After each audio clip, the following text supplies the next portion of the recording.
Assalamualaikum warahmatullahi wabarakatuh. Bagaimana kabarnya hari ini anak-anak? Semoga kalian selalu sehat dan selalu ada dalam lindungan Allah Subhanahu wa taala. Amin. Anak-anak, hari ini kita masih belajar dengan kondisi pembelajaran jarak jauh. Dengan kondisi seperti ini, semoga kalian tetap semangat ya.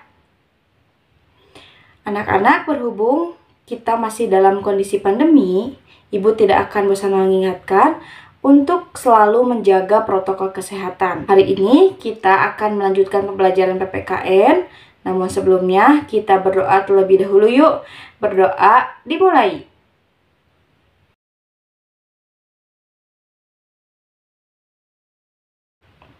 Doa selesai. Tujuan pembelajaran hari ini mendeskripsikan peran daerah dan tempat tinggalnya dalam kerangka NKRI. Baik anak-anak, hari ini kita akan mempelajari peran daerah dalam kerangka Negara Kesatuan Republik Indonesia. Langsung saja kalian simak penjelasannya berikut ini. Hari ini kita akan mempelajari peran daerah dalam kerangka Negara Kesatuan Republik Indonesia saat ini. Kekayaan alam dan potensi yang dimiliki setiap daerah di Indonesia sesungguhnya merupakan kekayaan dan potensi seluruh bangsa Indonesia, sehingga tidak hanya milik daerah yang bersangkutan. Pasal 33 ayat 3 Undang-Undang Dasar Negara Republik Indonesia tahun 1945 menegaskan bahwa bumi dan air dan kekayaan alam yang terkandung di dalamnya dikuasai oleh negara dan dipergunakan untuk sebesar-besar kemakmuran rakyat. Peran daerah saat ini seperti adanya pembagian daerah. Undang-Undang Dasar tahun 1945 mengatur tentang pemerintahan daerah dalam pasal 18, 18A, dan pasal 18B. Pasal-pasal ini menegaskan beberapa hal, yaitu wilayah Indonesia terbagi atas daerah provinsi, kabupaten, dan pemerintah daerah memiliki hak untuk mengurus daerah sendiri menurut asas otonomi daerah dan tugas pembantuan. Yang ketiga, hubungan pemerintah pusat dan daerah memperhatikan kekhususan dan keragaman daerah. Yang keempat, negara mengakui dan menghormati satuan-satuan pemerintahan daerah yang bersifat khusus atau bersifat istimewa. Dan yang terakhir, masih hidup dan sesuai dengan prinsip Negara Kesatuan Republik Indonesia. 2.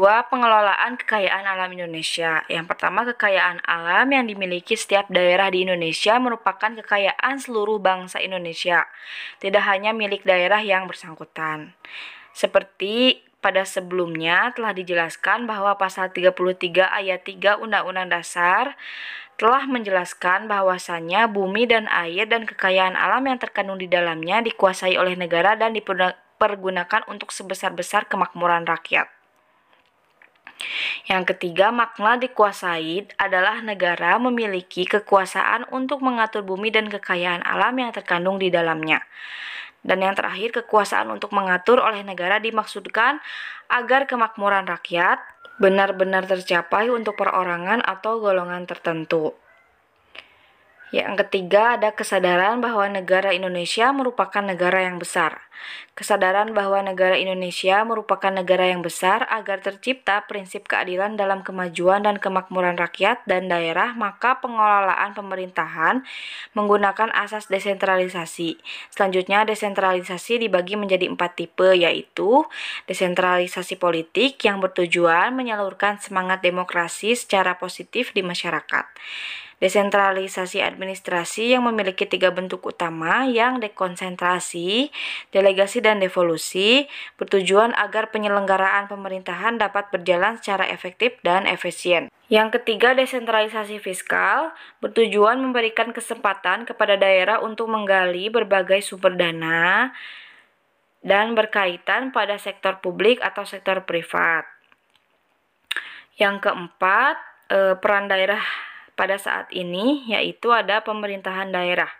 Undang-Undang Nomor 32 Tahun 2004 tentang pemerintahan daerah memuat tentang hubungan pemerintah pusat dan daerah, pembagian kekuasaan, dan beberapa hal yang lain.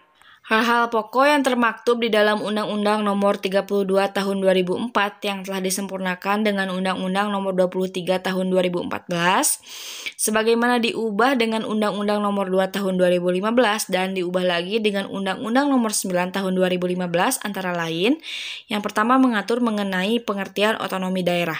Otonomi daerah adalah kewenangan daerah otonom untuk mengatur dan mengurus kepentingan masyarakat setempat menurut prakarsa sendiri berdasarkan aspirasi masyarakat sesuai dengan peraturan perundang-undangan. Yang kedua ada tujuan otonomi daerah. Yang pertama, peningkatan pelayanan dan kesejahteraan yang semakin baik, pengembangan kehidupan demokrasi, keadilan, pemerataan, pemeliharaan hubungan yang serasi antara pusat dan daerah, serta antar daerah dalam rangka keutuhan Negara Kesatuan Republik Indonesia. Yang keenam, ada mendorong untuk memberdayakan masyarakat, dan yang terakhir, menumbuhkan prakarsa dan kreativitas, meningkatkan peran serta masyarakat, mengembangkan peran dan fungsi Dewan Perwakilan Rakyat Daerah. Yang ketiga ada wewenang pemerintah pusat. Akibat pelaksanaan otonomi daerah, hampir semua urusan pemerintahan diserahkan kepada daerah kecuali urusan atau masalah tertentu yaitu masalah pertahanan dan keamanan, peradilan, masalah agama, masalah fiskal atau moneter, dan masalah politik luar negeri. Yang keempat ada hak dan kewajiban daerah. Mengatur dan mengurus sendiri urusan pemerintahannya, memilih pemimpin daerah, mengelola aparatur daerah, mengelola kekayaan daerah, mengatur pajak daerah dan retribusi daerah, mendapatkan bagi hasil dan pengelolaan sumber daya alam dan sumber daya lainnya yang berada di daerah, mendapatkan sumber-sumber pendapatan yang berada di daerah, dan yang terakhir mendapatkan hak lainnya yang diatur dalam peraturan perundang-undangan. Selanjutnya, peran daerah dalam Negara Kesatuan Republik Indonesia. Yang pertama, mempertahankan bentuk dan keutuhan Negara Kesatuan Republik Indonesia sebagaimana ketentuan pasal 37 ayat 5 Undang-Undang Dasar Negara Republik Indonesia tahun 1945 yang berbunyi khusus mengenai bentuk Negara Kesatuan Republik Indonesia tidak dapat dilakukan perubahan.